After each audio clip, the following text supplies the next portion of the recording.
د ده نه به داسې یوه مزیداره خبره اورو چې تاسو به هم ډېر زیات خوشحاله شئ او ډېر خوند به درله درکړي. زه به دې تپوس کوم او دوی به ماته وایي، خو دا واقعه تاسو واورئ نو تاسو ته به ډېر حقیقت په ګوته شي. او بله خبره دا ده چې دا څه لطیفه یا ډرامه نه ده، بلکې دا یو حقیقت دی. حقیقت یو مثال دی، وایي سړی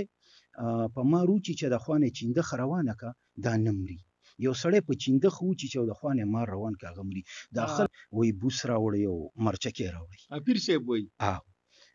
هغه بوس او مرچکې هم راوړو، هغه زنانه هم ټولې یو کمرې ته هم کې هم ورته لوګې کړ. بیا بار زه ناست وم، یو زنانه به راتله نو هغې کې یو ناوې هم وه، نو په هغې دا رانجه او دا سورخي او دا ګنبله رابېدلې او دا پرنجي او میکپ یې کړی او ټول رابېدلې او دا پرنجي به یې هم کولو. نو داسې موږ ته مخامخ کوو، هغه لوګي کې مو دا زنانه کېنولې، لوګي کې هم کېنوو. هغوی کور خوا کې یو نالۍ وه، څښا نالۍ وه، په هغې کې م هغه غوټه واچوله. نو موږ داسې کار وکړو. د دې نه مخکې جي موږ څه تعویضونه جوړ کړو، هغې کې هم ستنې ورکړې، بوتان هم ساس کړه، یو لوب هم برابر کړه. او بیا هغه له مو د ورتلو نیټه کله ورکړه؟ هغه ته م وی چې سبا به درځو. یاره دا به لکه تا سره چې کوم پیر صاحب و او ته ورسره مرید وې؟ زه ورسره مرید وم. السلام علیکم ګرانو کتونکو. زه دا وخت د داسې یو تن سره ناست یم چې د هغه د ژوند ډېرې تجربې دي. د ژوند چې کوم اړخ ګوري نو هغه به د دې د تجربو نه خالي نه وي. یعنې مطلب دا دی چې هغه خلک وایي د ژرندو نه وتېري او په دیني لحاظ، په دنیایي لحاظ تجربې شوي دي، د موسیقۍ په لحاظ، د ادب په لحاظ، د ډرامې په لحاظ، د کردار په لحاظ، یعنې د دنیا په هر څه کې د تجربې شوي دي. د ښاغلي غلام سرور صاحب نو د ده سره به نن یوه ډېره مزیداره خبره هغه به له تاسو سره شریکو. د ده نه به داسې یوه مزیداره خبره اورو چې تاسو به هم ډېر زیات خوشحاله شئ او ډېر خوند به درله درکړي. زه به دې تپوس کوم او دوی به ماته وایي، خو دا واقعه تاسو واورئ نو تاسو ته به ډېر حقیقت په ګوته شي. او بله خبره دا ده چې دا څه لطیفه یا ډرامه نه ده، بلکې دا یو حقیقت دی. حقیقت ښاغلي غلام سرور صاحب، تاسو نه ما یوه مزیداره غوندې واقعه اورېدلې وه په کراچۍ کې د تعویضونو په هکله باندې داسې څه خبره اتره وه. یاره که دغه واقعه مو راته ووایي نو ډېر زیات خوند به وکړي، ډېره مزه به وکړي. او زکي جان کمریز هم ناست دی. دوی ته یو واقعه ما بیان کړی و، ما ته تپوس هم کړو دې سټارټ کې چې سرجي دې کې ستاسو مقصد څه دی. خو هغوی چې کله مقصد ماته ووایي نو زه مجبوره شوم د کیمرې په فرنټ باندې رالم. ځکه چې ډېر په مجبورۍ ما د کیمرې مخې ته کېنولې کنې. تاسو چېرته کېناستئ؟ بلکل جي همدغه شانتې ده. جی دا تاسو به اورېدلي د دې تعویضونو دا کیس کتارې دا په دې ماحول کې ډېر زیاتې چلیږي که نه. په دې کې زما ډېر انټرسټ دی. دا اوس خلک کمې چاپې وي او د نن نه 20-25 سال مخکې چې ما به کمې چاپې والې یا د دې کې کوم ورننوتي هم کتل به مې چې دا خلک کوم او د تعویضونو معاملې، د دمونو معاملې، دا تعویضونو معاملې. نو یو ځای کې یا د هغه نه ما کورس کوو یا د هغه نه ما د دې باره کې څه درس اخیستو، پویه مې ترې اخیسته. نو یو کس سره ناست وم، واقعه خو د کراچۍ ده او جی هلکه دا واقعیت تاسو ته په کراچۍ کې پېښ او شوي؟ جی دا کراچۍ کې راغلی وه. دا علم چې دی اول د دې خبرې یو ټک وضاحت کوم چې علم دوه قسمه دی جی. یو روحاني دی د قرآن او د حدیث او د علماو د دې نه وتې. یو علم جاهلیت، علم کاله، علم دوکه، علم دروغ، علم پراټ، یو دغه دی. ټیک شو جی. خو زمونږ په ماحول کې دا دویم نمبر کیسې چې کومې دي دا چلیږي. خبر را لنډومه، یو ملګری راغی او زه چې چا سره ناست وم نو واقعه د دې ځای نه شروع شوه. او جی نو یو ملګري سره ناست وم او هغه به همدغه شانتې دا دنده کوله 2 نمبر لکه مخکې چې ما تاسو ته وویل که نه چې علم دوکه، علم پراټ، تعویضونو کار به یې کوو، د دمونو کار به یې کوو. او جی تعویضونو دمونو کار یې کوو.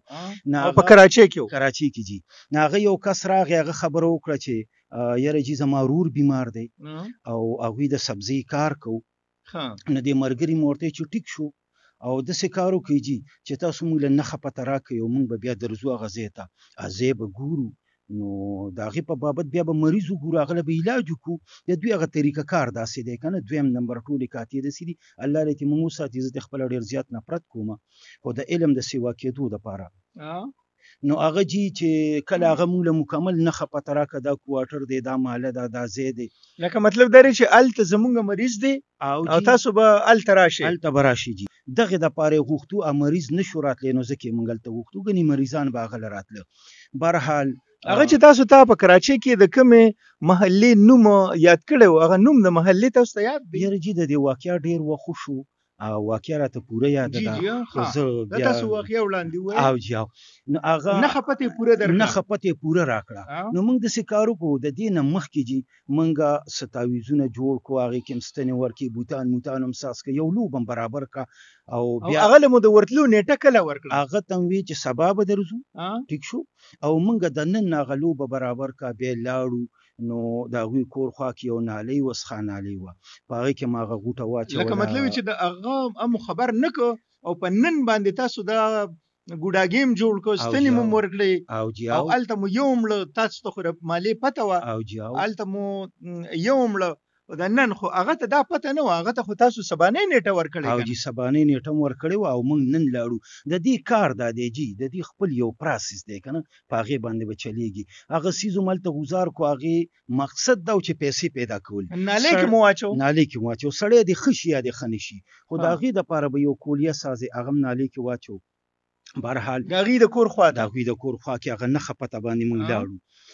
بیا جي چې سبا لاړو کله موږ د مالې سر کې ودرېدو هغه کسان په انتظار باندې وو نو ماته دې ملګري ویل ځان نه غرضه که ځان نه غرضه که هغه دې ولاړ دي یو خوا بل خوا ګوره نو ما بس داسې یو خوا بل هغوی پلانکي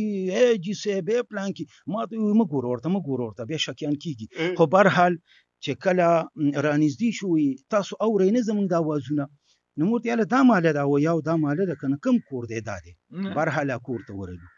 چې ورلو مریض یې راته مخامخ کو چې وایي دا مریض دی نه د کور ته ورلې که دیرې ته ورلې دیره وه ټیک شو دا کور بیټه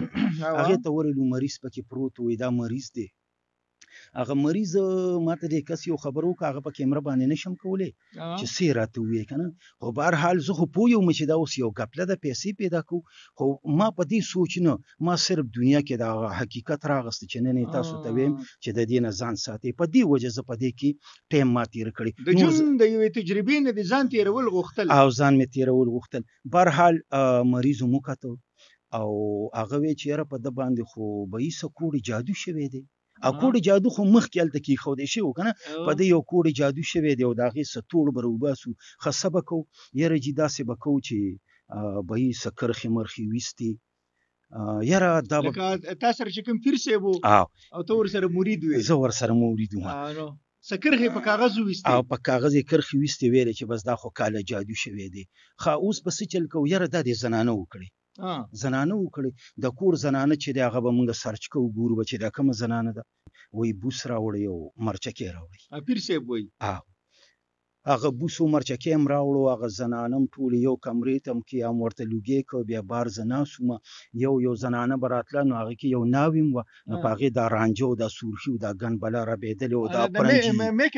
او میکپ یې کړی او ټول رابېدلې او دا پرنجي به یې هم کولو نو داسې موږ ته مخامخ کوو هغه لوګي کې مو د زنانه کېنولې لوګي کې هم کېنوله او موږ وی چې یاره اوس پیر صاحب څه وي چې د دې علامت به څه وي چې دا لوګي مونږ وکړو نو چې کومې ښځې کړي د هغې علامت به څه وي د هغې به څه نښه د هغې به وایي ما ته پته ولګي چې یاره دا ښځه ده تاسو ته یې په ګوته کړم ټیک ده صرف دا ټایم یې لږ سیوا کوو نو هغه یو ښځې راوسته وایي دا ده بس داسې وکته وایي دا نه ده بلې راوسته دا نه ده بلې راوسته برحال یاره وایي دې ښځو کې یوې هم نه دی کړی راځئ بیا بې څه کرښې مرخې وایي داسې کار وکړئ چې تاسو د کوټې سر ته وخیږئ او د جادو د اثرات چې دی د کوټې په سر وي کوټې وکته اوس لاین ته به راځي ټیک شو خو په یو طریقه باندې ټیک ده جي بیا وایي تاسو داسې کار وکړئ چې د دې کور شاته دغلته کې څه دي ډیرانونه دي دا دي هغه دي هغه یې مو کته دا بل صاحب بې کرښې راښکلي دې ته څه وایي چې ستاسو د پیر صاحب ورته څه وایي چې تاسو وګرځئ څه شی پیدا کړئ دا کم جادو چې شوی دی لکه نه هغې ته څه وایي چې دا به په کوم شکل کې پیدا کېږي هغې ته څه وایي هغوی ته دا ونه وي خو چې کله پیدا شي که نه نو بیا د هغې خپل یو پرشر و د هغې نو ویلې چې دا کوډې جادو کم شوی دی دا شیزونه به تاسو له په لاسو راشي دا به تعویضونو په شکل کې هغه بیا دغه ټایم خبرې بهرحال داسې یو نیمه ګنټه یې په دې طریقه تېره کړه بیا وایي چې یاره کرښې راښکلي وایي اندازه دا ده چې ستاسو د کور خوا مخې ته کومه نالۍ ده وایي ده وګورئ هغوی په چغچو هغه نالۍ کته نو هغې نه داسې یو شی راویسته چې په هغې اوبه واچولې هغې کې ستنې وې یو څه بل څه مریض وکته هغه مریض اټومیټک ټیک شو ویلې چې دا شی ویاو هغې ته یې ویسته هغې کې کم بوتان ساز و دغه بهرحال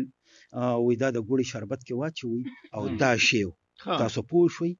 نو بیا د هغه نه څه پیسې مطالبه و هغوی ډېر په خوشحالۍ هغه پیسې هم دغه کړي ویلې چې دا والي نو ویلې وي اوس په داسې کار کول پکار یا کسان کور ته لاړه ما ته وی د دې سړي نوم پرېوتی دی غفیر صاحب وایي وی نور څه مسله نشته دی هلکه وی له غوړي راوړو نوم یې ولومه کو په دې کې تجربه وه الله سوخپې کو پخوانۍ طریقه و سړی لږ نرم شو اول نمبر خو د دې څه ټیک شو هغه چې کله سیز ولیده چې دا دونه ستنې او داسې غټ کوډ جادو دا زما د سر نه ختم شو برحال هغوی نه هغه پیسې مې دغه شو رالو نفسیاتي علاج او نفسیاتي علاج وشو په سبا لاړو هغوی سبزۍ دوکان او بس د سبزۍ دوکان نه راودنګل هغه رشکې والا ته وویل ګوره دوی نه پیسې وانهلې ښه او ډایرکټ څو پیسې باندې خبره کړې 1.5 سل دا واله چې یو سموسې یو څه بل څه بیا موږ له د دنیا سبزي راله راکړه وایي دا تاسو یو سړی څنګه دی وایي الحمدلله وایي د نیمې نه سیوا صحیح دی ټیک شو په بله ورځ لاړو بیا د دنیا سبزیانې هم راکړو پیسې هم سړی څنګه دی وایي ټیک دی په درېیمه پیره چې لاړو بیا راله هغه آنې جانې د ګاډي کرایي او نغد پیسې او سبزیانې او پروف دا به هم راکول برحال هغه سړی چې ټیک شي که نه هغه صرف د دې سره ټیک شه ده چې دا څیز ولید یو مثال دی وایي سړی په مار وچي چې د خوا نه چینده ښه روانه که دا نه مري یو سړی په چینده ښه وچي چې د خوا نه مار روان که هغه مري دا خلک چې دي دی نفسیاتي ټول بیماران کړي دي لکه مطلب چې پر تعویذګرو کې زیات کسان چې کم دی هغه دا لوبې کوي او دا کم کسان دا کم تن چې نه جوړو دا دغه کورنۍ سو تاسو په څوک راغلی ډېر بالکل دا ډېر حقیقت دی نه واضح شو چې دا ډېر تعویذګر چې کمینو هغه دغه وی لکه پراډیان